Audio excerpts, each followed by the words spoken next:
નમસ્કાર મિત્રો, આજના લેક્ચરમાં આપણે ચર્ચા કરીએ છીએ વાણિજ્ય વ્યવસ્થા અને સંચાલન ધોરણ 12, સ્વાધ્યાય નંબર 2, સંચાલનના સિદ્ધાંતો, પ્રિન્સિપલ્સ ઓફ મેનેજમેન્ટ. મિત્રો, આ જે ચેપ્ટર છે એનું બોર્ડમાં વેઇટેજ 6 માર્કનું રહેલું છે. કોઈ પણ સ્વાધ્યાય એનો ગુણભાર કેટલો છે મિત્રો એ ખાસ સમજી લેવાનું, અને પછી જો તમે એનો અભ્યાસ કરશો ને તો તમારે કેવી રીતે માર્ક લાવવા એનો તમને ટોટલ આઈડિયા મળી રહેશે. તો આ ચેપ્ટર બોર્ડમાં મિત્રો 6 માર્કનું પૂછાય છે.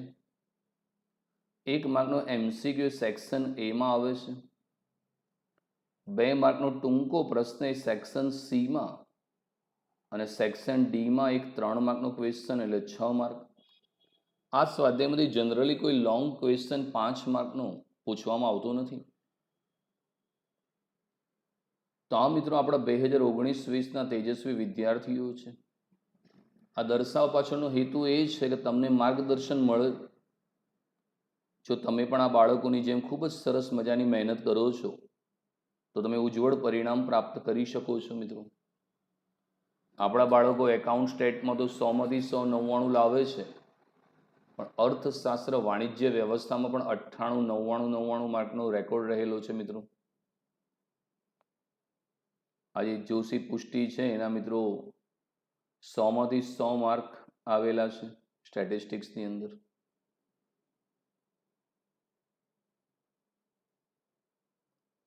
પ્રસ્તાવના લઈએ છીએ ઇન્ટ્રોડક્શન. સંચાલન એ સદીઓથી ચાલી આવતી પ્રવૃત્તિ છે. ઇતિહાસ પર નજર કરતા દુનિયાના તમામ દેશોની અનેકવિધ પ્રવૃત્તિઓના સંચાલનના તત્વો જોવા મળે છે. ભારતમાં ચંદ્રગુપ્ત મૌર્યના શાસનમાં રાજ્ય વ્યવસ્થામાં, છત્રપતિ શિવાજી મહારાજના સમયમાં યુદ્ધની રણનીતિની વ્યૂહરચનામાં સંચાલન સારી રીતે ઉપયોગ થયેલો જોવા મળે છે. અનેક સંચાલન શાસ્ત્રીઓ, ચિંતકો અને વિચારકો અને લેખકોએ સમય પર સંચાલનની અવધારણાનું મૂલ્યાંકન અને પુનઃ વિચારણા કરી નવા સિદ્ધાંતોનું પ્રતિપાદન કર્યું છે. તો મિત્રો, સંચાલન શું છે? મિત્રો, સંચાલન એટલે અન્ય વ્યક્તિઓ પાસેથી કામ લેવાની કળા. Management is an art of gating things done through others. તો જે કામ તમારે કરવાનું છે એ જ કામ જો તમે બીજી વ્યક્તિ પાસેથી કરાવી લો છો તો એને સંચાલન કહેવામાં આવે છે. એક આર્ટ છે, એક કળા છે. જેમ બેંકનો મેનેજર છે તો બેંકની તમામ જવાબદારી બેંક મેનેજરની હોય, પણ એ મેનેજર બધા કામ જાતે નથી કરતો, પણ એ મેનેજર પોતાના હાથ નીચેના ક્લાર્ક, કેશિયર, પટાવાળા છે, ક્લર્ક છે, એમની પાસેથી કરાવી લે છે.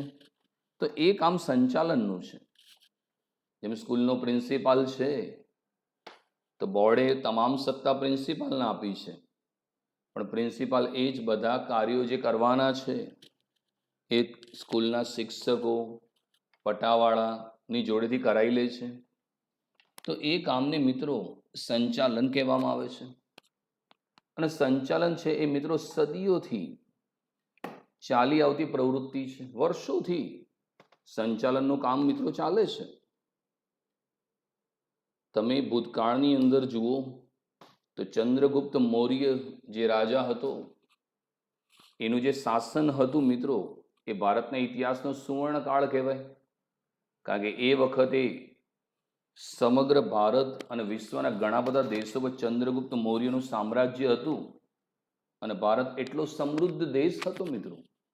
એ બધું સોને કી ચીડિયાનું નામ આપવામાં આવેલું હતું. તેનું જે શાસન હતું એમાં જે રાજ્ય વ્યવસ્થા હતી એમાં પણ ખૂબ સરસ મજાનું સંચાલન જોવા મળતું હતું. છત્રપતિ શિવાજી જ્યારે યુદ્ધના મેદાનમાં હોય, ભલે એમની પાસે લશ્કર ઓછું હોય કે આધુનિક હથિયાર ના હોય, પણ એમની યુદ્ધની જે રણનીતિ હતી એમાં ખૂબ જ સરસ મજાનું સંચાલન હતું કે નાનું સૈન્ય અને ઓછા શસ્ત્રો હોવા છતાં એ યુદ્ધ ભૂમિમાં વિજય મેળવતા. તો ત્યાં પણ એક સારું સંચાલન જોવા મળતું હતું. એક કુશળ સેનાપતિ જે સારું સંચાલન કરે છે. અને અલગ અલગ સંચાલન શાસ્ત્રીઓ છે, આ ચેપ્ટરમાં ભણીશું. ચિંતકો છે, વિચારકો અને લેખકો સમય સમય પર સંચાલનની અવધારણાનું મૂલ્યાંકન અને પુનઃ વિચારણા કરી નવા નવા સિદ્ધાંતોનું પ્રતિપાદન કર્યું છે. Frederick Taylor, Henry Fayol, George Terry, Luther Gulick, professor Urwick, Gilbert, Peter F Drucker જેવા સંચાલન શાસ્ત્રીનો આપણે આ સ્વાધ્યાયમાં અભ્યાસ કરવાનો છે. અને એ લોકોએ નવા નવા સિદ્ધાંતોની રચના કરી છે. આજે તમે જોઈ લો, આજે એટલી બધી હરીફાઈ છે, અને હરીફાઈમાં જો તમારે ટકવું છે તો સારું સંચાલન કરવું પડશે મિત્રો. આમ જે સંચાલન છે એના ખ્યાલનો ઇતિહાસ ખૂબ જ પ્રાચીન છે મિત્રો. એટલે વર્ષોથી સંચાલન જોવામાં આવે જ છે અને સમયાંતરે બદલાતો રહ્યો છે. હવે સંચાલન છે એ ધીમે ધીમે એનું સ્વરૂપ બદલાતું જાય છે, કારણ કે નવી નવી ટેકનિકો આવી, નવી નવી ટેકનોલોજી બજારમાં આવતી જાય છે. તો એને કારણે સંચાલન છે એમાં સમય સમયના અંતરે ફેરફાર થઈ રહ્યો છે. આજે ઘણું બધું ડિજિટલ યુગ થઈ ગયો છે, તો ડિજિટલ યુગ દ્વારા પણ સંચાલન થાય છે. આજે ઘણી બેંકના જે મેનેજર છે અથવા કોઈ કંપનીના સીઈઓ છે એ વેબિનાર ગોઠવે છે, ઓનલાઈન બધા કર્મચારી બધાને સંબોધે છે. તો સમયાંતરે બદલાઈ રહ્યો છે. હાલ તમે જોયું હોય તો ઇંગ્લેન્ડમાં G7 વિશ્વના જે ટોપ લેવલના 7 દેશો છે એની મીટિંગ હતી. તો નરેન્દ્ર મોદી દિલ્હીમાં રહીને ઓનલાઈન ત્યાં ભાષણ આપતું હતું. તો તમે વિચારો સમય કેવો બદલાયો છે. તમે ભારતમાં છો, મીટિંગ ચાલે છે ઇંગ્લેન્ડ યુકેની અંદર, અને તમે ત્યાં પોતાનું માર્ગદર્શન આપી રહ્યા છો. તો આ એક સારું સંચાલન છે. છેલ્લા કેટલાક વર્ષોમાં સંચાલન વિચારધારાઓ જુદા જુદા અભિગમ સ્વરૂપે રજૂ થતી રહી છે. ફ્રેડરિક ટેલરથી લઈ Henry Fayol, Gilbreth, Max Weber, Chester Barnard, Peter F Drucker, C K. Prahalad જેવા સંચાલન શાસ્ત્રીઓ વિવિધ સિદ્ધાંતોના પ્રતિપાદન દ્વારા સંચાલનના સિદ્ધાંતોનું યુગાનુકૂળ કરવામાં મહત્વનો ફાળો આપ્યો છે.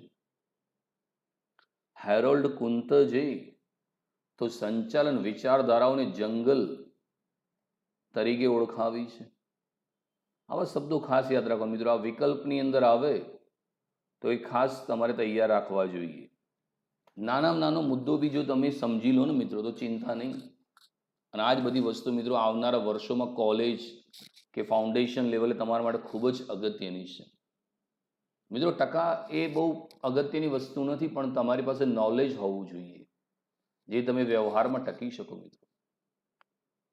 તો જુદા જુદા જે સંચાલન શાસ્ત્રીઓ છે એમાં ફ્રેડરિક ટેલર, જેને ફાધર ઓફ સાયન્ટિફિક મેનેજમેન્ટ કહે છે, જેને વૈજ્ઞાનિક સંચાલન સિદ્ધાંતોની રજૂઆત કરેલી. હેનરી ફેયોલ, જેને આધુનિક સંચાલન આપેલું. Gilbreth, Max Weber, Chester Barnard, Peter Drucker. મિત્રો આ બધા જે છે એ અલગ અલગ વિચારધારાઓ પોતાની રજૂઆત કરેલી છે.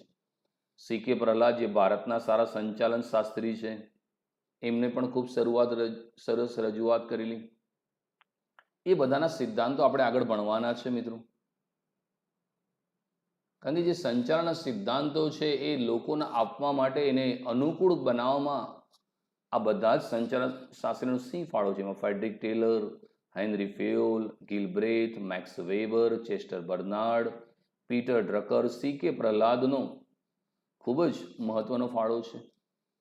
હેરોલ્ડ કુંતજે તો સંચાલનની વિચારધારાઓને જંગલ તરીકે ઓળખાવી છે. જંગલ એટલે કોઈ નીતિ નિયમો નથી હોતા મિત્રો. જે બળવાન હોય, જેની તાકાત વધુ હોય, એ જ જંગલની અંદર રાજા તરીકે કામ કરે છે. તો આજે તમે વિચારો હેરોલ્ડ કુંતજની વાત કેવી સાચી છે. આજે જેની પાસે ટેકનોલોજી છે ને સારું મેનેજમેન્ટ છે એ જ સમગ્ર વિશ્વની અંદર કમાણી કરે છે. એમેઝોનની વાત કરું તો જે એનો માલિક છે બેજોસ, તો મિત્રો વિચારો આજે વિશ્વના ધનિક લોકોમાં એનું નામ છે. એ અમેરિકામાં છે ને સમગ્ર વિશ્વમાં લોકોને હોમ ડિલિવરી ઓનલાઈન વસ્તુ પૂરી પાડે છે. તો વિચારો, એમ કહેવાય છે કે પર સેકન્ડ એની સંપત્તિમાં કરોડો રૂપિયાનો વધારો થઈ રહ્યો છે. તો વિચારો, આજે સંચાલનની જરૂરિયાત છે મિત્રો. અને મારી પણ એવી ઈચ્છા કરી કે તમારા જે વિદ્યાર્થીઓ છે એ પણ ભવિષ્યમાં સારા મેનેજમેન્ટ લેવલે જાય, MBA BBA કરે અને સરસ મજાનો ફિલ્ડ લે તો તમે પણ ભવિષ્યમાં એક સારું સંચાલન કરી શકો.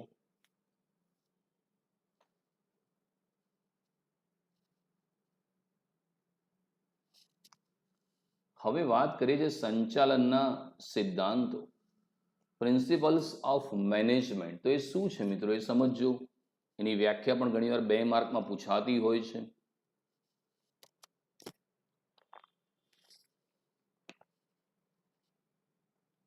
સંચાલનના સિદ્ધાંતો એ સંચાલકો માટે માર્ગદર્શક ભૂમિકા ભજવે છે. હકીકતમાં સંચાલનના સિદ્ધાંતો એ નિયમો નથી, માત્ર ધારણાઓ, રૂઢિઓ અને અનુભવોનું નિચોડ છે. જુદા જુદા સંચાલન શાસ્ત્રીઓએ જુદી જુદી પરિસ્થિતિમાં મેળવેલા તારણો છે અને તે વ્યવહારુ સાબિત થયા છે. તેના અમલીકરણથી સચોટ પરિણામો પણ પ્રાપ્ત થયા છે. તેથી આ સિદ્ધાંતો ધંધાકીય એકમ માટે સંચાલન પ્રણાલીનો ભાગ બની જાય છે. તો સંચાલનના સિદ્ધાંતો, જેને પ્રિન્સિપલ્સ ઓફ મેનેજમેન્ટ કહેવામાં આવે છે, એ સંચાલકો માટે માર્ગદર્શક ભૂમિકા ભજવે છે. તો માર્ગદર્શક ભૂમિકા એટલા માટે ભજવે છે કે આજનો જે યુગ છે એ હરીફાઈ વાળો યુગ છે. નવી ટેકનોલોજી આવી રહી છે, નવી પદ્ધતિઓ આવી રહી છે. તો એવામાં સંચાલકો કઈ રીતે કાર્ય કરવું એનું માર્ગદર્શન આપવાનું કામ સંચાલનના સિદ્ધાંતો કરી રહ્યા છે. જેમ કે બેંક છે તો પહેલા મેન્યુઅલ એકાઉન્ટ લખાતું હતું, હાથેથી ચોપડામાં લખાતું હતું. પછી જ્યારે કમ્પ્યુટર આવી ગયા તો બધા કર્મચારીને તમારે કમ્પ્યુટર ચલાવવાની તાલીમ આપવી પડે, શીખવાડવું પડે. અને જ્યારથી ઇન્ટરનેટ આવી ગયા અને ઓનલાઈન બેન્કિંગ થઈ ગઈ તો તમારા કર્મચારીને ઓનલાઈન કેવી રીતે કાર્ય કરવું એ વિશે પણ માર્ગદર્શન આપવું પડે. એટલે સ્કૂલના જે ક્લર્ક હતા એ જે ફોર્મ ભરીને ડીઈઓ કચેરી આપતા, ડીઈઓ કચેરીથી ગાંધીનગર જતા. આજે દરેક સ્કૂલ ઓનલાઈન ફોર્મ ભરતી થઈ ગઈ. તો તમે વિચારો ટેકનોલોજી કેટલો મહત્વનો ભાગ ભજવે છે. સંચાલનના સિદ્ધાંત એ માત્ર કોઈ નિયમો નથી કે ભાઈ તમે નિયમ કીધા તમે ઘડી નાખો અને તમે એનો અમલ કરો. એ કોઈ માત્ર ધારણાઓ નથી, રૂઢિઓ અને અનુભવનો નિચોડ છે. આ એક અનુભવનો નિચોડ છે. આજે Henry Fayol, Frederick Taylor, Peter F Drucker, CK પ્રહલાદે એમને નથી કીધું મિત્રો. એ વર્ષો સુધી જે જગ્યાએ નોકરી કરતા હતા અને એમના અનુભવથી એમને જોયું કે કેવી રીતે ધંધામાં કામ ચાલે છે અને એમને જે અનુભવ હતો એ અનુભવના આધારે સંચાલનના સિદ્ધાંતો તારવ્યા. એક એક્સપિરિયન્સના બેઝ ઉપર એમને કીધું કે જો આ રીતે સંચાલન કરવામાં આવશે તો જ ટકી શકાશે. ફેડરિક ટેલર છે મિત્રો, એમને જે કંપની ખોટમાં ચાલતી હતી અને નફો કરતી અને નંબર 1 બનાવી હતી. એમનું એક સારું સંચાલન જે હતું એટલે એ અનુભવનો નિચોડ છે.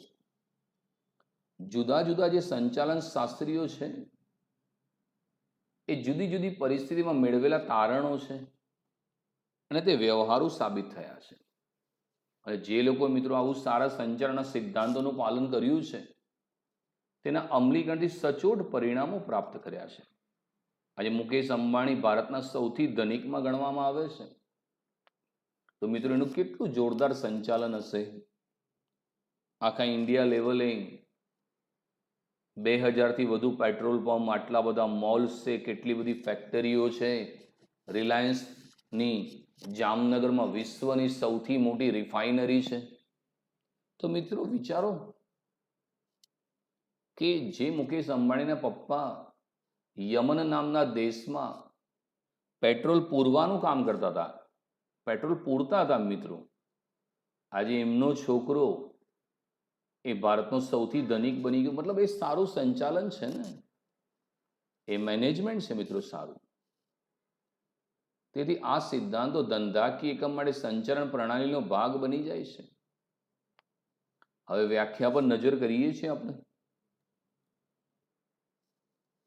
તો એની વ્યાખ્યા છે મિત્રો, ધંધાકીય એકમમાં માનવ વર્તણૂકને સાનુકૂળ કરવા માટે અમુક નિયમો, સિદ્ધાંતો ઘડવા પડે છે જેથી ધ્યેય સિદ્ધિ સરળ બને. આ સિદ્ધાંતોને સંચાલનના સિદ્ધાંતો કહે છે. ધંધાકીય માનવ વર્તણૂકને સાનુકૂળ કરવા. મિત્રો કોઈ પણ ધંધાકીય એકમની અંદર જો સૌથી અગત્યની મિલકત હોય તો એ તમારા કર્મચારી છે, તમારા માનવી છે મિત્રો. અને એની વર્તણૂકને સાનુકૂળ કરવી પડે. કારણ કે માણસને નોકરીએ તો રાખીએ પણ એની જો વર્તણૂક બરાબર ના હોય, એ બેસી રહે, આળસુ હોય, તો તમને તો નુકસાન છે. કારણ કે પગાર ચૂકવશો પણ એ સારું કામ નહીં કરે. એને સારું વર્તન કરવા માટે તમારે અમુક નિયમો અને સિદ્ધાંતો ઘડવા પડે. અમુક એવા નિયમો ઘડવા પડે જેથી એને કાર્ય કરવાની વધુ પ્રેરણા મળે. આપણા ત્યાં જે શિક્ષણ છે એમાં તમે વિચારો, બધી સરકારી સ્કૂલો છે તો સરકાર 70,000 1 લાખ પગાર આપે છે, છતાં પણ તમે જુઓ એ શિક્ષકો ભણાવતા નથી. જ્યારે અમેરિકા, ઇંગ્લેન્ડ જેવા દેશની અંદર જે શિક્ષક સારું ભણાવે છે, જેનું રિઝલ્ટ ઊંચું આવે છે, એનો ઊંચો પગાર ચૂકવવામાં આવે છે. જેથી એને કારણે શું થાય કે એ જે બિનકાર્યક્ષમ હોય એ કાર્યક્ષમ બનવાનો પ્રયત્ન કરે, અને જે કાર્યક્ષમ હોય પોતાની કાર્યક્ષમતા ટકાવી રાખવાનો પ્રયત્ન કરે. તો ધંધાની અંદર જે માનવી છે ને વર્તણૂકને સાનુકૂળ કરવી પડે. એ માટે અમુક નિયમો અને સિદ્ધાંતો ઘડવા પડે છે જેથી ધ્યેય સિદ્ધિ સરળ બને. આ સિદ્ધાંતોને સંચાલનના સિદ્ધાંતો કહે છે. તો વ્યાખ્યા યાદ રાખજો પરીક્ષા માટે.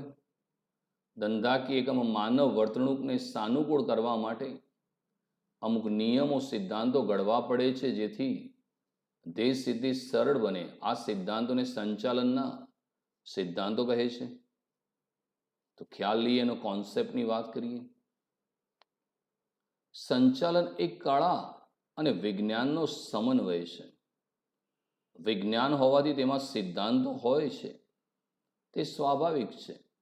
શુદ્ધ વિજ્ઞાનની માફક સંચાલનના સિદ્ધાંતો જડ નથી પરંતુ પરિવર્તનશીલ છે. આ મિત્રો વિકલ્પમાં પૂછાય. સંચાલનના સિદ્ધાંતો માનવ વર્તણૂક સાથે સીધો સંબંધ ધરાવે છે. તેથી સમયાંતરે જરૂરી ફેરફાર કરીને નવા સિદ્ધાંતોના ઉમેરાને અવકાશ રહે છે. માનવ વર્તણૂક, ટેકનોલોજી એવા પરિબળો છે જે સમયાંતરે બદલાતા રહે છે. આ પરિવર્તનોને પહોંચી વળવા સંચાલનના સિદ્ધાંતોમાં ફેરફાર થતા રહે છે. તો સંચાલન એ કળા અને વિજ્ઞાન છે. કળા, જેને આપણે ઇંગ્લિશમાં આર્ટ કહીએ છીએ, કોઈ કાર્ય કરવાની વ્યક્તિની વિશિષ્ટ આવડત કે કુશળતાને કળા કહેવાય. કોઈ પણ કામ કરવાની તમારી જો આવડત હોય એ કળા કહેવાય. કોઈ સારું ગીત ગાઈ શકે તો કોઈ સારો ડાન્સ કરી શકે છે, કોઈ સારું પેઇન્ટિંગ કરી શકે છે, કોઈ સારું ક્રિકેટ રમી શકે છે, કોઈ સારું ફૂટબોલ રમી શકે છે. તો આ એક કળાની વાત છે. એમ સંચાલન પણ મિત્રો એક કળા કહેવાય. કારણ કે તમારે બીજા વ્યક્તિ પાસેથી કામ કરવાનું છે અને કોઈ બીજા વ્યક્તિ જોડે કામ કરો તો કળા હોવી જોઈએ.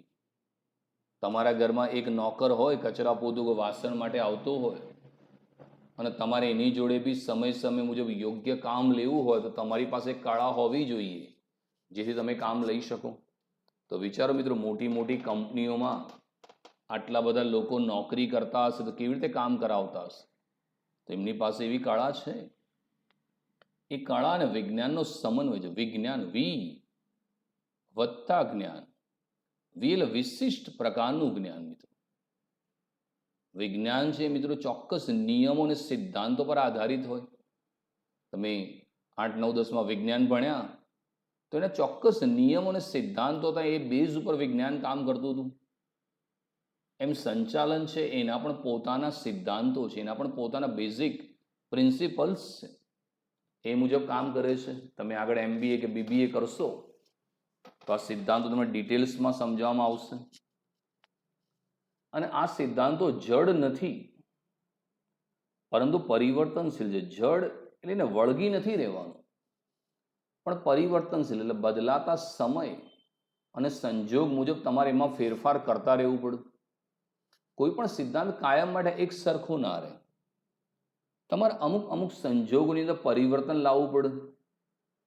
જેમ કે પહેલા જે ડિરેક્ટર્સ કે મેનેજિંગ ડિરેક્ટર્સ છે એ કર્મચારીને માર્ગદર્શન આપવા સેમિનારનું આયોજન કરતા, મીટિંગનું આયોજન કરતા. પણ જ્યારે કોરોનામાં લોકડાઉન થઈ ગયું તો કર્મચારીને બોલાવી શકાય એવા નહોતા, તો સેમિનાર જગ્યાએ વેબિનાર, અત્યારે વેબિનાર શબ્દ વપરાયો કે ઓનલાઈન એ લોકો મીટિંગ કરે છે. મતલબ મીટિંગ તો કરવી છે પણ ભેગા ના મળાય તો ચલો ઓનલાઈન મળી લઈએ. આપણી જ વાત કરું ને મિત્રો, હું આ બધું જ થિયરી અને આ બધા દાખલા પહેલાં ક્લાસરૂમની અંદર ભણાવતો હતો. બધા સ્ટુડન્ટ્સ ક્લાસમાં હું ભણાવતો હતો. પણ આજે કોરોનામાં ક્લાસીસો બંધ છે તો હું આજે તમને ઓનલાઈન ભણાવી રહ્યો છું. એટલે સિદ્ધાંતો જડ ના હોવા જોઈએ પણ પરિવર્તનશીલ હોવા જોઈએ. બદલાતા સમય અને સંજોગોમાં તમારે ફેરફાર કરતા રહેવું જોઈએ. સંચારના સિદ્ધાંતો માનવ વર્તણૂક સાથે સીધો સંબંધ ધરાવે છે. કારણ કે સંચારનો સિદ્ધાંતનું મુખ્ય કામ જે છે એ માનવી છે. કારણ કે માનવી જે કાર્ય કરે છે એનું વર્તન સુધારવાનું છે, એની વર્તણૂકને સાનુકૂળ કરવાની છે, એ કામ કરવું છે. તેથી સમયના અંતરે અમુક અમુક જરૂરી ફેરફારો કરવા પડે અને નવા નવા સિદ્ધાંતોનો ઉમેરો કરવો પડે. તમારે નવા નવા સિદ્ધાંતો લાવવા પડે. અગાઉ જે સંચાલન શાસ્ત્રીઓ ભણ્યા એ બદલાતા સમય અને સંજોગો મુજબ એમને નવા નવા સિદ્ધાંતો આપ્યા. મિત્રો, કોઈએ આધુનિક સંચારનો ખ્યાલ આપ્યો તો કોઈએ વૈજ્ઞાનિક સંચાલન, કોઈ પ્રશિષ્ટ વિચારધારા, તો કોઈ નવ પ્રશિષ્ટ વિચારધારા, તો કોઈ આધુનિક વિચારધારાનો ખ્યાલ આપ્યો છે. માનવ વર્તણૂક અને ટેકનોલોજી એવા પરિબળો છે જે સમયાંતરે બદલાતા રહે છે. મિત્રો, માનવીની વર્તણૂક છે ને એ કાયમ એક સરખી ના રહે. અમુક અમુક સમયે એની વર્તણૂક બદલાય. તમે જ્યારે કર્મચારી ઇન્ટરવ્યૂ માટે આવે તો તમે એને નોકરી આપો તો એ ખુશ થઈ જાય કે ભાઈ મને નોકરી મળી ગઈ. હવે નોકરીમાંથી તમે એને પગાર ચૂકવો એટલે એનો ઉત્સાહ વધે કે હા મને પગાર મળ્યો. પણ એ જ કર્મચારી 5 વર્ષ પછી એમ વિચારે કે ભાઈ મારો પગાર તો વધારો, મને બોનસ આપો, મને પ્રમોશન આપો. હવે જો તમારે ટકાવી રાખવો છે, એની વર્તણૂકમાં ફેરફાર કરવો છે તો અમુક અમુક સમયના અંતરે તમારો પગાર વધારતા રહેવું પડે, એને બોનસ, નફામાં ભાગ આપવો પડે તો એની વર્તણૂક સારી થાય. મિત્રો, તો એની વર્તણૂક સુધારી લેવી પડે. ઘણી કંપનીઓ મિત્રો જે કર્મચારી સારું કામ કરે ને એને ભાગીદાર બનાવી દે છે, પાર્ટનર, જેથી ધંધો છોડીને ના જાય અને સારું કામ કરતો રહે. આજે તમે વિચારો કે ગૂગલમાં જે સુંદર પિચાઈ છે તો એ ગૂગલનો કર્મચારી હતો, પણ કંપનીને લાગ્યું કે નહીં આની અંદર બહુ જ સારું ટેલેન્ટ છે તો એને CEO ની પોસ્ટ આપવામાં આવી. તો એનાથી એની વર્તણૂક સુધરે કે ભાઈ હવે હું આ કંપનીમાં ઊંચી પોસ્ટ ઉપર છે, મારે સારું કામ કરવું પડશે. અને ટેકનોલોજી પણ સમય સમયે બદલાતી રહી. કારણ કે નવી નવી જે ટેકનોલોજી છે મિત્રો એ આવતી જ જશે. એ ટેકનોલોજીમાં તમારે ટકવાનું છે.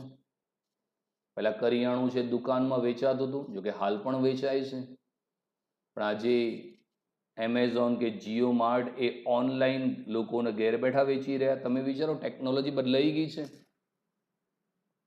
આજે લોકો ઇલેક્ટ્રોનિક વસ્તુઓ, ટીવી છે, મોબાઈલ છે, પેન ડ્રાઈવ છે, એ ઓનલાઈન મંગાવતા ગયા. તો એ ટેકનોલોજી બદલાતી રહે છે. આ પરિવર્તનને પહોંચી વળવા માટે સંચારના સિદ્ધાંતોમાં ફેરફાર થતો રહે છે, કારણ કે આ પરિવર્તન આવતા જ રહેશે મિત્રો. આવનારા વર્ષોમાં હજુ ખૂબ પરિવર્તન આવશે. કદાચ એવું એ બને કે તમારે એક્ઝામ ઓનલાઈન આપવી પડે. તમે વિચારી લો, ગયા વર્ષે મારા કોલેજના જે વિદ્યાર્થીઓ છે એમને ઓનલાઈન પરીક્ષા આપી હતી. કોરોનામાં સરકારે કીધું ભાઈ ઓનલાઈન પરીક્ષા. તો હવે તમે વિચારો, જે પરીક્ષા આપવા માટે તમે સ્કૂલમાં ક્લાસરૂમમાં જતા હતા, સપ્લિમેન્ટરીમાં લખતા હતા, આજે એ જ પરીક્ષા તમારે મોબાઈલ પર કે લેપટોપ પર આપવી પડે. આ પરિવર્તન આવી રહે મિત્રો. તો સંચારના સિદ્ધાંતોમાં ફેરફાર થતા રહે છે.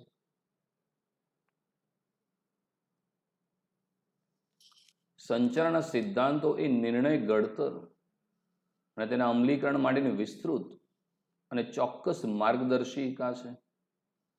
સંચારના સિદ્ધાંતો અનુસાર વિવિધ પ્રોત્સાહનો દ્વારા કર્મચારીની કાર્યક્ષમતામાં વધારો કરી શકાય છે.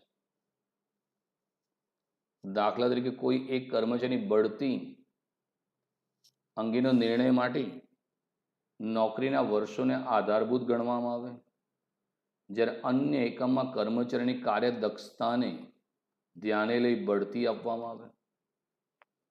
તો સંચારના જે સિદ્ધાંતો છે મિત્રો, એ સંચાલકોને કેવી રીતે નિર્ણય લેવો, એના નિર્ણય ઘડતરમાં, એના અમલીકરણમાં એક વિસ્તૃત માર્ગદર્શિકા પૂરી પાડે છે કે ભાઈ કેવી રીતે તમારે નિર્ણય લેવો.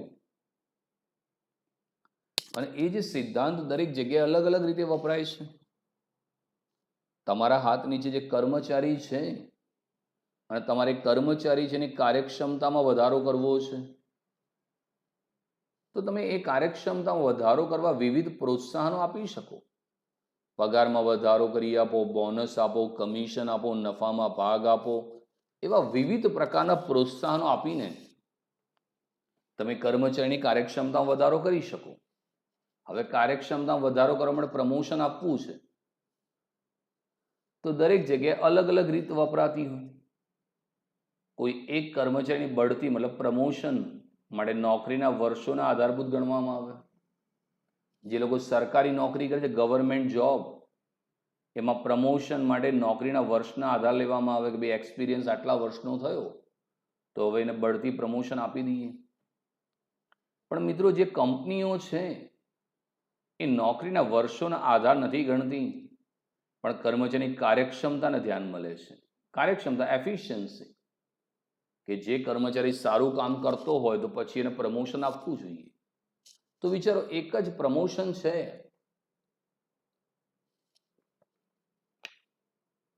એ અલગ અલગ રીતે આપવામાં આવે છે. અમુક જગ્યાએ પ્રમોશન માટે નોકરીના વર્ષના આધાર ગણવામાં આવે છે, તો અન્ય એકમમાં કર્મચારીની જે કાર્યક્ષમતા છે એને ધ્યાનમાં લેવામાં આવે છે. સંચારના સિદ્ધાંતો તથા સંચારની પ્રયુક્તિ વચ્ચેનો ભેદ સમજવો જરૂરી છે. પ્રયુક્તિઓ કે રીતો, જેને મેથડ્સ ઓફ ટેકનિક, એ દેશ સિદ્ધિ માટે લેવામાં આવેલા વિવિધ પગલાઓનો સમૂહ છે, જ્યારે સિદ્ધાંતો એ પ્રયુક્તિના અમલ વખતે લેવામાં આવેલા નિર્ણયો અંગેની માર્ગદર્શિકાઓ છે. તો સંચાલનના સિદ્ધાંતો તથા સંચારની પ્રયુક્તિઓ છે વચ્ચે ભેદ છે. પ્રયુક્તિ, જેને ટેકનિક્સ કહેવામાં આવે છે, એ દેશ સિદ્ધિ માટે લેવામાં આવતા વિવિધ પગલાઓનો સમૂહ છે. કોઈ પણ ધંધાની અંદર ધ્યેય સિદ્ધ કરવા છે તો તમારે વિવિધ ટેકનિકો અપનાવવી પડે, જેથી તમે નિર્ધારિત સમયમાં તમારા ધ્યેય સિદ્ધ કરી શકો. જ્યારે સિદ્ધાંતો જે છે એ પ્રયુક્તિના અમલમાં વખતે લેવામાં આવેલા નિર્ણય અંગેની માર્ગદર્શિકા છે. તો એ નિર્ણયનો અમલ કેવી રીતે કરવો છે એના માટે માર્ગદર્શન પૂરું પાડવાનું કામ આ સિદ્ધાંતો કરે છે મિત્રો. તો એ સિદ્ધાંતો દ્વારા તમને માર્ગદર્શન મળશે કે ભાઈ આ જે નિર્ણય લીધો એનો અમલ કેવી રીતે કરવો છે, એની માર્ગદર્શિકા છે. દાખલા કે 10મા ધોરણની અંદર કોરોનાના કારણે પરીક્ષા ના લઈ શકાય. સરકારને ડર હતો કે જ્યાં લઈશું તો કોરોનાના કેસ વધી જશે, તેનું વિવિધ પગલાંના રૂપે માસ પ્રમોશન આપવાનો નિર્ણય લીધો. હવે એ જે પગલાં લીધા એ પ્રયુક્તિ કહેવાય, એક ટેકનિક કહેવાય કોરોના રોકવાની. હવે તમારે રિઝલ્ટ બનાવવું છે તો હવે એના માટે તમારે કંઈક માર્ગદર્શન આપવું પડે. તો પછી એના માટે એક માર્ગદર્શિકા બહાર પાડવામાં આવી કે ભાઈ 9મા ધોરણના ટકા છે અને 10માં એમને જે યુનિટ ટેસ્ટ આપે એના આધારે માર્કશીટ બનાવીએ, તો એક માર્ગદર્શિકા કહેવામાં આવે છે. તો જે પ્રયુક્તિઓ છે એ દેશ સિદ્ધિ માટે લેવામાં આવેલા વિવિધ પગલાઓનો સમૂહ છે. જ્યારે સિદ્ધાંતો છે એ પ્રયુક્તિનો અમલ કેવી રીતે કરવો એ અંગેની માર્ગદર્શિકા છે. પ્રયુક્તિની જેમ સિદ્ધાંતો અને મૂલ્યો વચ્ચેનો ભેદ સમજવો પણ જરૂરી છે. મૂલ્યો એ સ્વીકાર્ય અને ઈચ્છનીય હોય છે, તે નૈતિકતા સાથે સંબંધ ધરાવે છે. જ્યારે સિદ્ધાંતો એ માનવ વર્તણૂક માટેનું સર્વસામાન્ય સત્ય તથા માર્ગદર્શિકા છે. મૂલ્ય જેને વેલ્યુ કહેવામાં આવે છે, એથિક્સ કહેવામાં આવે છે, તો મૂલ્યો એ સ્વીકાર્ય અથવા ઈચ્છનીય હોય છે, તે નૈતિકતા સાથે સંબંધ ધરાવે છે. કોઈ પણ કંપની છે એ પોતાના મૂલ્યોને ન છોડી શકે, પોતાની નૈતિકતાને ન છોડી શકે. એ નૈતિકતા સાથે સંબંધ છે. આજે પાર્લેજી બિસ્કિટ તો ભારત આઝાદ થયો એ પહેલાની કંપની છે, પણ આજે પણ એની નૈતિકતા, ઈમાનદારી આજે બી તમે જોઈ શકો છો. મિત્રો, તમને જાણીને આશ્ચર્ય થશે કે આખા વિશ્વમાં સૌથી વધારે ખવાતું બિસ્કિટ એ પાર્લેજી છે. રોજના 55 કરોડ બિસ્કિટના પેકેટો વેચાય છે. પણ એની નૈતિકતા તમે જુઓ, આજે પણ એનો ટેસ્ટ જુઓ, એની ક્વોલિટી તમે જુઓ, એનો ભાવ જુઓ. નૈતિકતા તમારી પાસે હશે ને મિત્રો, તો માર્કેટની અંદર તમે સરસ રીતે ચાલશો. ફેવિકોલ છે, કોલગેટ છે, આજે કેમ સમગ્ર વિશ્વમાં નંબર 1 છે, તો એની નૈતિકતા છે. જ્યારે જે સિદ્ધાંતો છે એ માનવ વર્તણૂકને સર્વસામાન્ય બનાવવાની માર્ગદર્શિકા છે. માનવ વર્તણૂક, કારણ કે માનવીનું વર્તન જો સુધરશે ને મિત્રો, તો જ તમારા પરિણામો પ્રાપ્ત થશે. તમે સરકારી શિક્ષકોનો ગમે તેટલો પગાર આપો, પણ જ્યાં સુધી એમની વર્તણૂક નહીં સુધરે ને મિત્રો, ત્યાં સુધી સ્કૂલનું સારું રિઝલ્ટ કે સારું શિક્ષણ નહીં મળે. તો એમની વર્તણૂક સુધારવાની અંગેની માર્ગદર્શિકા છે.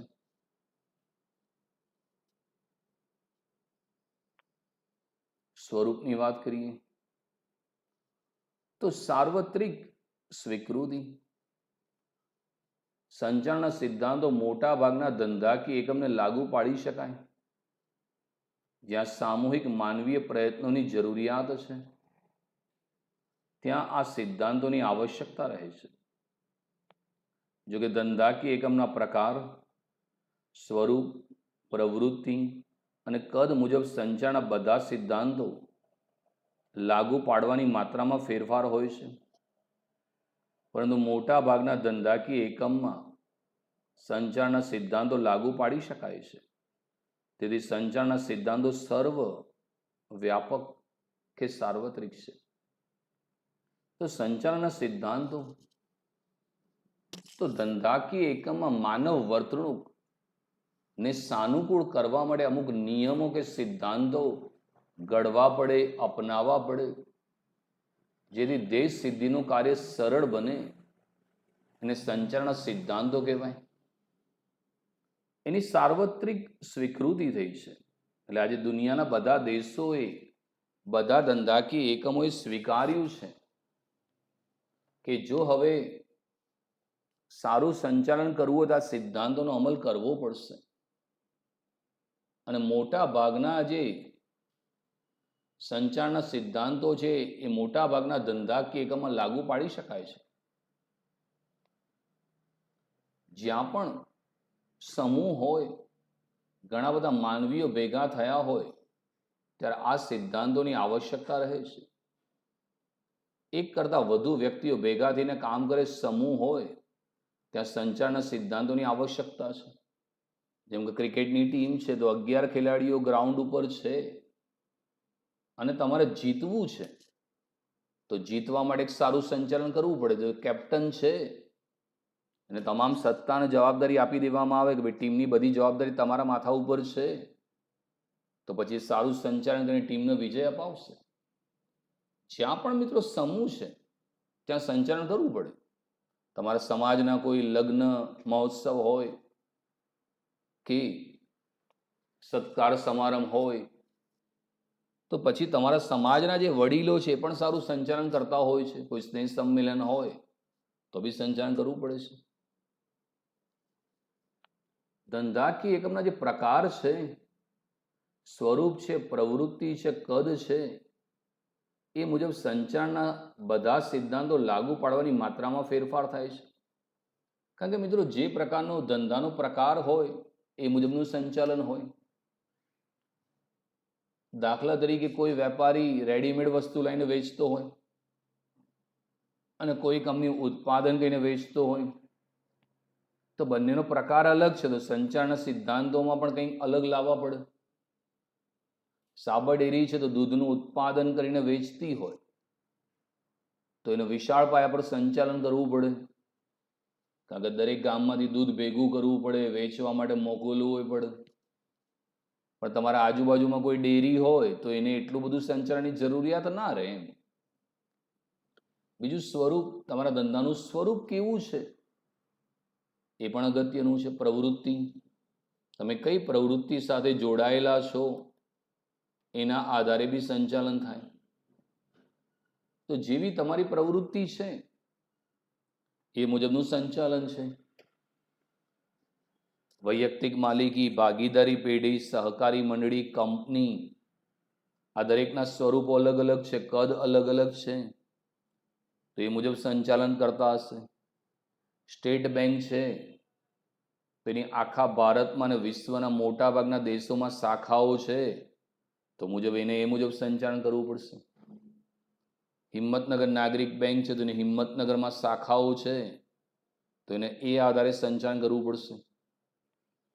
તો પ્રકાર, સ્વરૂપ અને કદ મુજબ સિદ્ધાંતો ની માત્રામાં ફેરફાર હોય જ મિત્રો. જેવું કદ હોય એવું તમારે સંચાલન કરવું પડે. એક નાની કરિયાણાની દુકાન હોય તો ધંધાનો માલિક બધા કામ જાતે કરી લે. પણ રિલાયન્સ મોલ કે બિગ બજાર કે સ્ટાર બજાર હોય તો તમારે જુદા જુદા માણસો પાસે કામ લેવું પડે, તો તમારા સિદ્ધાંતોમાં ફેરફાર કરવા પડે. પણ આજે મોટા ભાગના જે ધંધાકીય એકમો છે એમાં સંચારના સિદ્ધાંતો લાગુ પાડી શકાય.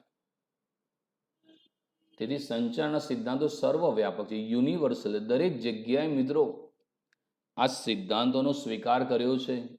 આજે દુનિયાના બધા જ દેશોને લાગે છે કે જો હવે એમને ટકવું હોય તો સારું સંચાલન કરવું પડશે મિત્રો. બીજું છે પરિવર્તનશીલ. સંચારના સિદ્ધાંતો એ જડ તારણ નથી, પરંતુ પરિવર્તનશીલ છે. સંચાલકને જ્યારે અને જેવી પરિસ્થિતિમાં જરૂર જણાય તેમાં પરિવર્તનશીલતાનો અવકાશ છે. કેટલીક પરિસ્થિતિમાં આ સિદ્ધાંતો બંધ બેસતા ન જણાય ત્યારે સંચાલકને તેમાં ફેરફાર કરવાની છૂટ રહે છે. તેમાં કાર્ય વિભાજનનો સિદ્ધાંત મોટા એકમમાં એક સમાન રીતે લાગુ કરી શકાય, પરંતુ નાના એકમમાં તેટલી જ માત્રામાં કાર્ય વિભાજનનો સિદ્ધાંત લાગુ કરી શકાતો નથી. પરિવર્તનશીલ, જેને ફ્લેક્સિબલ કહેવામાં આવે છે. તો આ મિત્રો જે સંચાલનના સિદ્ધાંતો છે જડ નથી, એટલે તમારે વળગી નથી રહેવાનું, પરંતુ પરિવર્તનશીલ, ફ્લેક્સિબલ છે. એટલે જેમ જેમ સમય બદલાય, સંજોગો બદલાય, તેમ તેમ તમારા સંચાલનના સિદ્ધાંતો છે એમાં ફેરફાર કરવું પડે છે. કારણ કે સંચાલકને એમ કહેવામાં આવે કે જેવી પરિસ્થિતિ હોય એ પરિસ્થિતિ મુજબ તમે સંચાલનમાં ફેરફાર કરજો. એટલે એમાં પરિવર્તનશીલતાનો અવકાશ છે. અહીંયા પરિવર્તનશીલ, અહીંયા ફ્લેક્સિબિલિટી છે ને મિત્રો, કે ભાઈ પરિવર્તનશીલ છે. આજે માની લો કે પરીક્ષા લેવી શક્ય નથી, તમે ઓનલાઈન લઈ શકો, તો સંચારમાં પરિવર્તનશીલતા હોવી જોઈએ. જો ઓનલાઈન ભણાઈ શકાતું હોય તો ઓનલાઈન પરીક્ષા કેમ ના લઈ શકાય?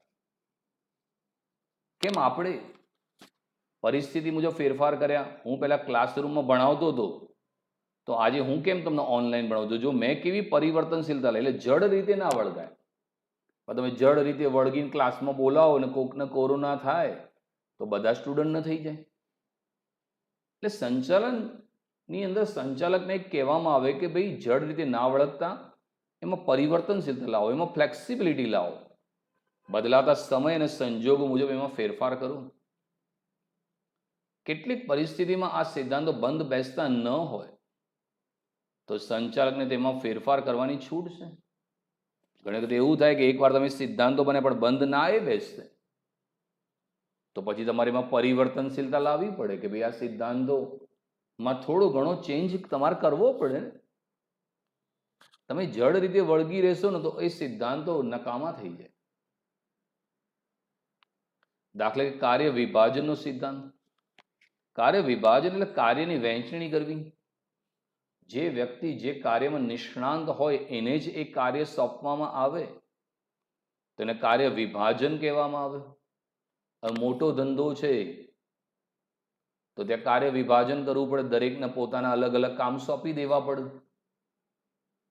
જેમ કે એશિયન ટાઇલ્સ છે તો મોટું એકમ છે તો એ પોતાના કાર્યનું વિભાજન કરે. કોઈને ખરીદીનું કામ આપે, કોઈને ઉત્પાદનનું કામ, કોઈને વેચાણનું કામ, કોઈને હિસાબનું કામ. ત્યાં કાર્યની વહેંચણી કરી દેવામાં આવે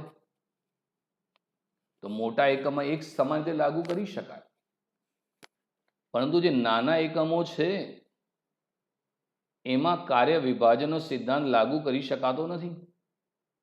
કારણ કે નાના એકમમાં જો આટલા બધા કર્મચારી રાખીએ તો દરેકને પગાર ચૂકવવો પડે તો ખર્ચો વધી જાય. એક નાની કરિયાણાની દુકાન હોય, હવે નાની કરિયાણાની દુકાનમાં ખરીદીનું કામ કોઈક વ્યક્તિને સોંપો, વેચાણનું કામ કોઈકને સોંપો, હિસાબનું કામ સોંપો, તો ધંધાલા માલિકને કશું નફો મળે જ નહીં, બધું પગાર ચૂકવવામાં જ જતું રહે. તો મોટા એકમમાં કાર્ય વિભાજનનો સિદ્ધાંત અપનાવી શકાય, પણ જે નાના એકમ છે એમાં કાર્ય વિભાજનનો સિદ્ધાંત લાગુ કરી શકાતો નથી. અહીંયા પરિવર્તનશીલતા હોય, સમય અને સંજોગ બદલાય તેમ તમારા સિદ્ધાંતમાં પરિવર્તન લાવવું પડે. ત્રીજું છે સામાન્ય માર્ગદર્શિકા. સંચારના સિદ્ધાંતો સામાન્ય માર્ગદર્શિકા.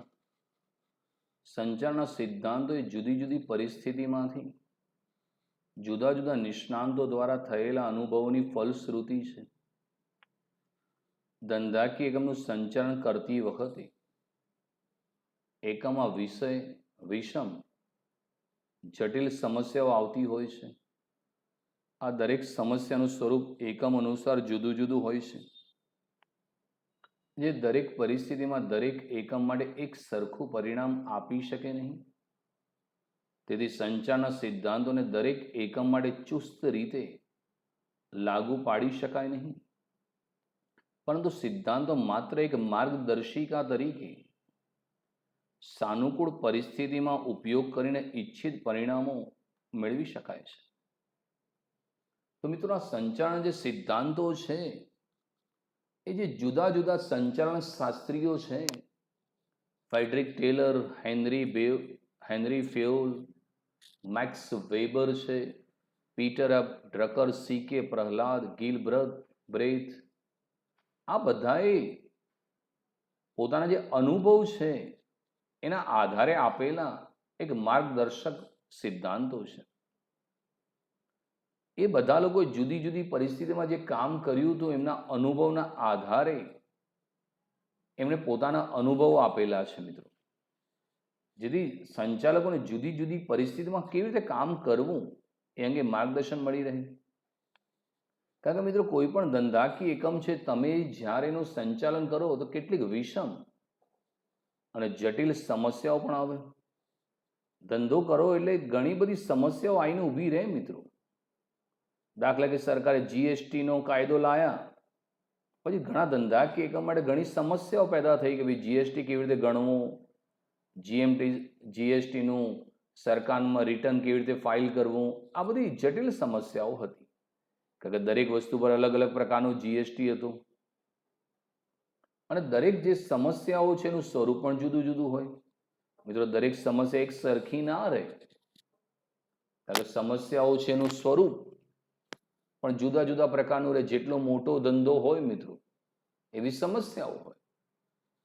જે ઉત્પાદન કરતી હોય ફેક્ટરીઓ, તો એમાં કાચા માલ સામાનનો ભાવ વધી જાય તો, કાચા માલની તંગી આવી જાય તો, મજૂરો હડતાલ પર ઉતરી જાય તો, સરકાર ટેક્સનો દર ઊંચો કરી દે તો, ટેકનોલોજી બદલાઈ જાય તો, હરીફાઈ વધી જાય તો, ગ્રાહકની રુચિ બદલાઈ જાય તો, આવી મિત્રો અલગ અલગ સમસ્યાઓ હોય જેનું સ્વરૂપ જુદું જુદું હોય છે, જે દરેક પરિસ્થિતિમાં દરેક એકમ માટે એક સરખું પરિણામ આપી શકે નહીં.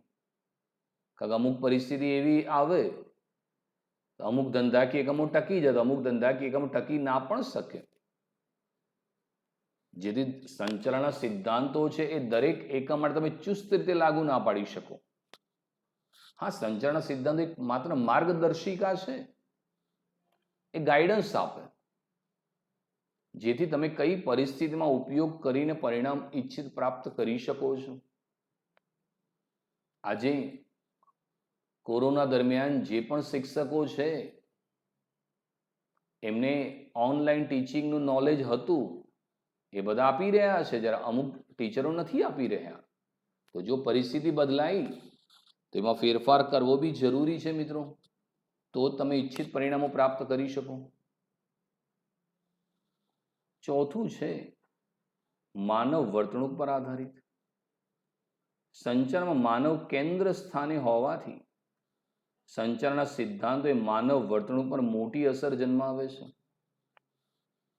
સંચારના સિદ્ધાંતોને માનવ વર્તણૂક સાથે સીધો સંબંધ રહેલો છે અને માનવ વર્તણૂક એ મનોવૈજ્ઞાનિક બાબત છે, જે સંચારના સિદ્ધાંતોના અમલ વખતે ધ્યાનમાં લેવી જરૂરી છે.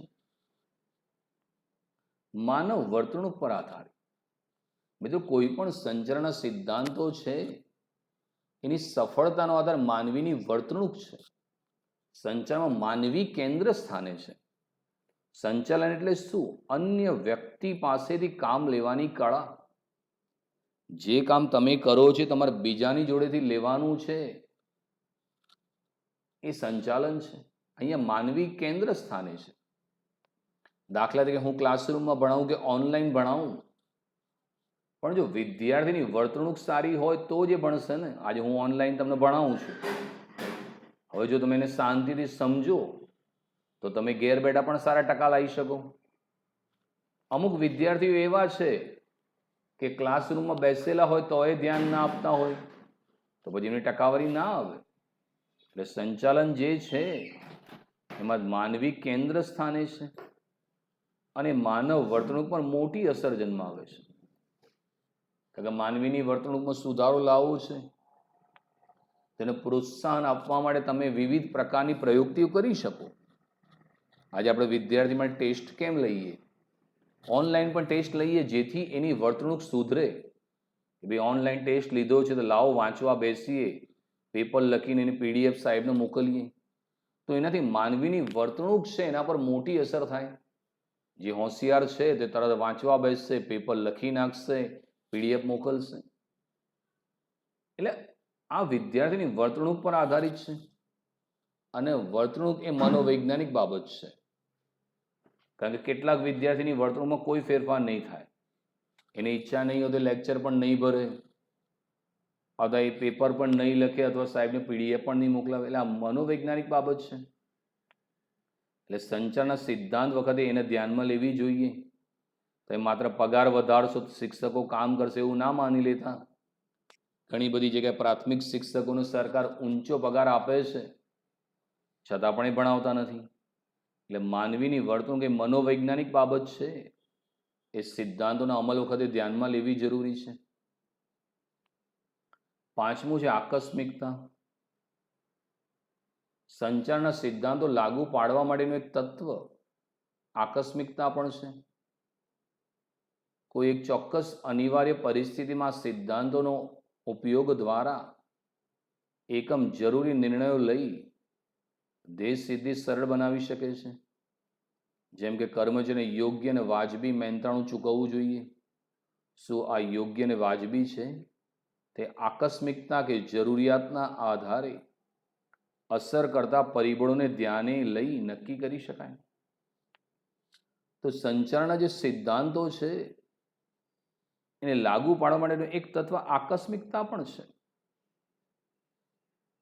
કારણ કે દરેક ધંધાકીય એકમમાં ઘણી બધી આકસ્મિકતાઓ આવી જતી હોય છે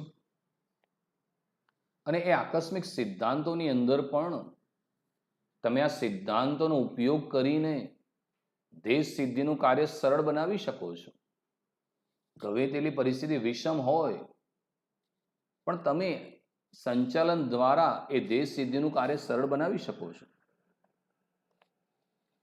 જે સીએનું કોચિંગ આપતા હતા, સીએસીએસનું, હવે લોકડાઉનમાં બધા ક્લાસીસ બંધ થઈ ગયા તો ભલે એવી આકસ્મિકતાઓ આવી પણ એ બધા જ ક્લાસીસવાળા ઓનલાઈન ભણાવવાનું ચાલુ કરી દીધું. તો આજે પણ તમે જુઓ ઓનલાઈન દ્વારા પણ એમના ઘણા બધા વિદ્યાર્થીઓ સીએ લેવલે પાસ થઈ રહ્યા છે.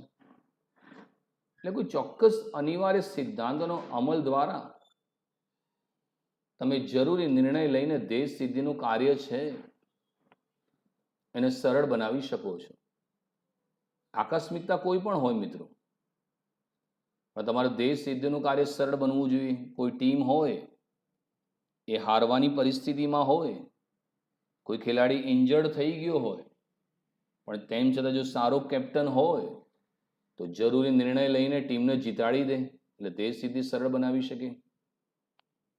દાખલા તરીકે કર્મચારી જોડે કામ કરાવવું છે તો એ કર્મચારીને તમારે યોગ્ય અને વાજબી મહેનતાણું એટલે પગાર ચૂકવવો જોઈએ અને એ મહેનતાણું કેટલું યોગ્ય છે નક્કી કરવું જોઈએ કાર્યક્ષમતાના આધારે કે કયા પ્રકારનું કામ કરે છે એના આધારે નિર્ણય લઈ શકાય. અમુક ટાઈમ કોઈ કર્મચારી ઓવર ટાઈમ કરાવવો હોય તો પછી તમારે એને પગાર વધારે આપવો પડે, એક્સ્ટ્રા ટાઈમનું ચૂકવવું જોઈએ. તો એ જરૂરિયાતના આધારે અસર કરતા પરિબળોને તમે ધ્યાનમાં લઈ શકો છો. તો આવી આકસ્મિકતા છે એની અંદર પણ આ સિદ્ધાંતો લાગુ પાડી શકાય છે. તો એ આકસ્મિકતા છે એને ધ્યાનમાં લેવું જોઈએ. તો આજના લેક્ચરમાં આપણે સંચરણ સ્વરૂપની ચર્ચા કરી મિત્રો. તો આપ ચોપડામાં લખીને તૈયાર કરી નાખજો મિત્રો. Thank you very much.